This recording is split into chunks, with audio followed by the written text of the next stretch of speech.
ಮುಂಗಾರಿಯ ಶ್ರಾವಣ ಗವಿಮಠದ ಅಕ್ಷರ ಜೋಳಿಗೆಯೊಂದಿಗೆ ಆಚರಿಸೋಣ. ಅನ್ನ, ಅಕ್ಷರ, ಆಶ್ರಯಕ್ಕಾಗಿ ಅಕ್ಷರ ಜೋಳಿಗೆ ನೀಡೋಣ. ತಿಂಗಳಿಗೆ 100 ರೂಪಾಯಿ ಹಣ, ತೀರಿಸೋಣ ಮಾನವ ಜನ್ಮದ ಋಣ.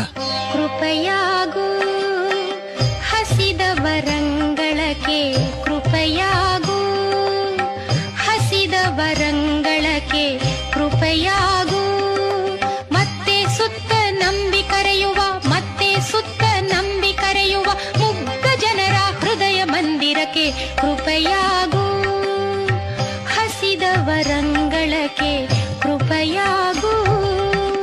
ಶ್ರೀ ಗವಿಮಠದ ಅಕ್ಷರ ಜೋಳಿಗೆಯ ಸತ್ಕಾರ್ಯಕ್ಕೆ ವಿನಿಯೋಗಿಸುವ ತಮ್ಮ ಕಾರ್ಯ ಸರ್ವರಿಗೂ ಪ್ರೇರಣಾದಾಯಕವಾಗಲಿದೆ. ಈ ಪುಣ್ಯ ಕಾರ್ಯಕ್ಕೆ